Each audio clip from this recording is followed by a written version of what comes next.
여러분 안녕하세요. 삼손 박사의 삼손 이야기 오늘 6번째 시간 시작하겠습니다. 여러분 우리 인생은 태어날 때 최고에서 시작했다가 점점 아래로 떨어지는 것일까요? 아니면 태어날 때 최저로 시작했다가 점점 올라가는 것일까요? 여러분의 인생은 어떻습니까? 오늘 삼손의 결혼과 수수께끼 사사기 14장의 이 에피소드를 살펴보면 어느 것이 더 맞는지를 생각해 볼 수 있을 것입니다. 삼손의 결혼과 수수께끼 에피소드의 첫 번째 교훈은 신자는 하나님께 많은 것을 받았지만 그것을 하나님의 뜻대로 사용하지 못하고 있다 하는 것입니다. 본문의 삼손은 하나님으로부터 엄청난 영육간의 은혜를 받았습니다. 그는 영적으로 큰 복을 받아서 나실인과 사사가 되었고 육적으로도 큰 복을 받아서 남다른 체격을 가졌습니다. 하나님께서는 삼손에게 나실인과 사사의 직분을 잘 감당하게 하시려고 이렇게 많은 은사들을 주셨습니다. 그러나 삼손은 하나님께 주신 이 많은 은사를 하나님의 뜻대로 사용하지 않았습니다. 1절의 말씀 보면 한 여자를 보고 라고 말합니다. 또 2절은 삼손이 한 여자를 보았사오니 라고 말합니다. 그리고 7절에는 그 여자가 삼손의 눈에 들었더라 라고 말합니다. 삼손은 자기 눈에 좋은 대로 행동했습니다. 그뿐만 아니라 삼손은 부모의 말씀도 듣지 않았습니다. 3절 말씀을 보면 육신의 정욕에 빠진 삼손은 이방 여인과의 결혼을 반대하는 부모의 말도 듣지 않았습니다. 삼손이 부모의 말을 듣지 않았던 1차적인 책임은 삼손에게 있지만 삼손의 부모도 이 책임으로부터 자유로운 것 같지는 않습니다. 4절 하반절 말씀에 그의 부모는 이 일이 여호와께로 나오는 것인 줄을 알지 못하였더라 라고 말씀합니다. 삼손 부모는 삼손이 태어나기 전에 이미 여호와의 사자에게서 삼손을 통해 이스라엘을 구원하시리라 하는 말씀을 들었습니다. 그러나 삼손 부모는 이 말씀을 망각한 것으로 보입니다. 그 결과 삼손의 부모는 하나님의 은혜의 말씀으로 삼손을 양육하지 못한 것 같습니다. 어쨌든 하나님께서는 삼손에게 남다른 힘을 주셨습니다. 그러나 삼손은 그 힘을 잘못 사용했습니다. 5절 말씀에 삼손이 블레셋 여자와 결혼하기 위하여 딥나의 포도원에 이르렀을 때에 젊은 사자가 삼손을 보고 소리쳤습니다. 하나님께서 삼손에게 블레셋의 젊은 사자를 보내신 이유는 무엇이었을까요? 그의 마음에 무서운 생각이 들어서 도망치라는 것이었습니다. 삼손을 흔들어서 정신 차리게 하시려고 여호와의 영이 삼손에게 강하게 임하셨습니다. 그러나 삼손은 여호와의 영께 순종하지 않았고 하나님께서 보내신 사자를 염소 새끼처럼 찢어버렸습니다. 아마 삼손의 눈에 여호와의 영이 아니고 육체로 나타나셨다면 그 여호와의 영마저도 찢었을지도 모릅니다. 그리고 8절 9절 말씀 보면 얼마 후에 삼손은 그 여자를 맞이하려 가는 길에 자기가 죽였던 사자가 어떻게 되었는지 궁금해졌습니다. 그래서 찾아가 보았습니다. 거기서 삼손은 뜻밖의 경험을 하게 됩니다.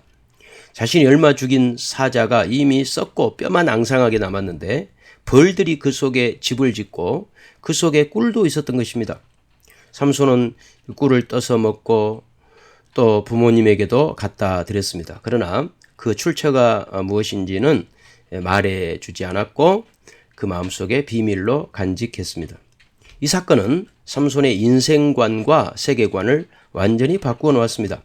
삼손은 지금까지 모세오경 말씀을 통하여 젖과 꿀은 하나님만이 주시는 것이라고 배웠습니다. 그러나 이 사건 후에 삼손은 젖과 꿀은 하나님이 주시는 것이 아니라 강한 자기 자신이 만들어내는 것이라고 생각했습니다. 사자를 죽인 것도 자기 힘이고 꿀을 얻은 것도 자기 자신의 힘이라고 믿은 것입니다. 삼손은 하나님께서 주신 은혜를 잘못 사용했고 이 모든 것은 삼손 내면의 자기중심적 세계관으로 자리 잡게 되었습니다. 삼손의 자기중심적 세계관은 삼손이 만든 수수께끼에 잘 나타납니다. 얼마 후에 삼손은 블레셋 딥나 여인과 결혼식 잔치에서 블레셋 청년 30명에게 자신의 독특한 경험을 바탕으로 수수께끼를 만들어 내기를 하자고 제안합니다. 이기는 쪽에게는 배옷 30벌과 겉옷 30벌을 주자는 것입니다. 블레셋 사람들과 삼손 사이에 일종의 자존심 싸움이 벌어진 것입니다. 블레셋 청년들도 자존심 있는 사람들인지라 삼손의 수수께끼 내기를 기꺼이 받아들였습니다. 삼손의 수수께끼는 14절에 있는 것처럼 먹는 자에게서 먹는 것이 나오고 강한 자에게서 단 것이 나왔는데 이것이 무엇이냐 하는 것입니다. 이 수수께끼의 핵심은 삼손 내면에 있던 나는 사자보다 강하고 꿀은 사자보다 강한 내가 만들어낸다 하는 것입니다.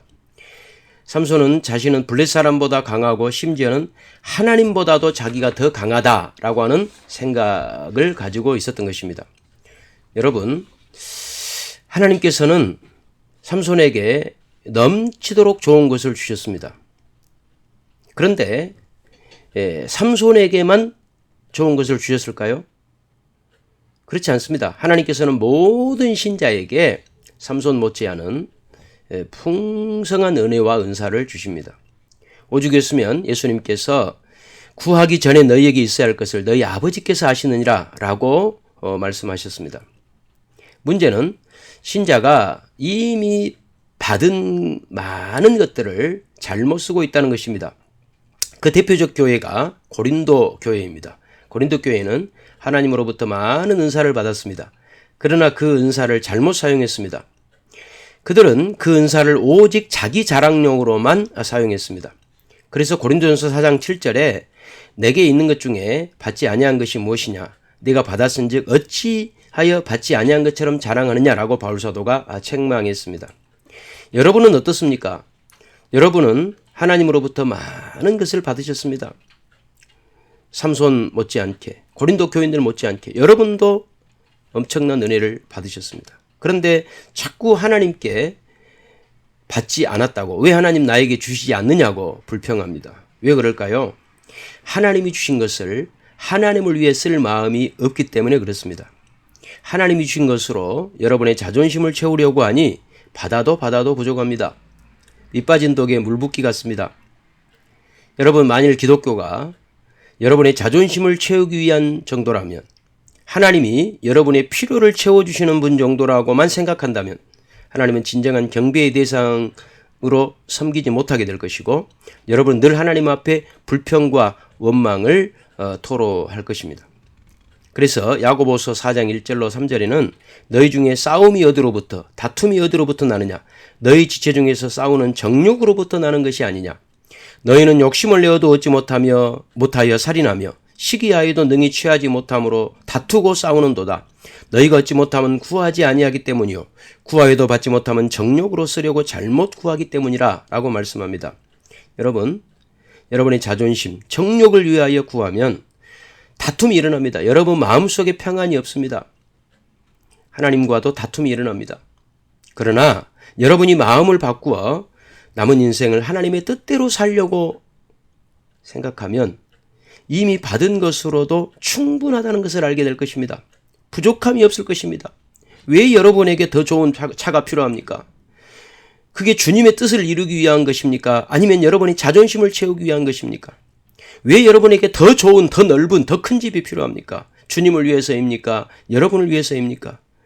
주님의 뜻에 순종하기를 원하신다면 지금 여러분에게 있는 것도 충분하지 않을까요? 이렇게 말씀드리면 혹시 또 오해해서 그러면 열심히 살지 말라는 뜻입니까? 이렇게 생각할 수도 있습니다. 그렇지 않습니다. 열심히 사십시오. 열심히 돈도 버시고 열심히 일해서 또 더 좋은 환경에서 사시기 바랍니다. 그러나 그것이 목적이 되지 말라는 것입니다. 여러분의 인생의 목표를 여러분의 자존심을 채우는 것에 두지 마시고 하나님의 뜻을 구하는 것에 두신다면 여러분은 진정한 승리자가 되실 수 있습니다. 하나님이 지금 주신 것으로도 얼마든지 여러분은 부족함이 없는 넉넉한 승리의 길을 걸어가시게 될 것입니다. 여러분, 오늘 삼손 박사의 삼손 이야기 6번째 시간 함께해 주셔서 대단히 감사합니다. 여러분, 다음 시간에 또 뵙겠습니다.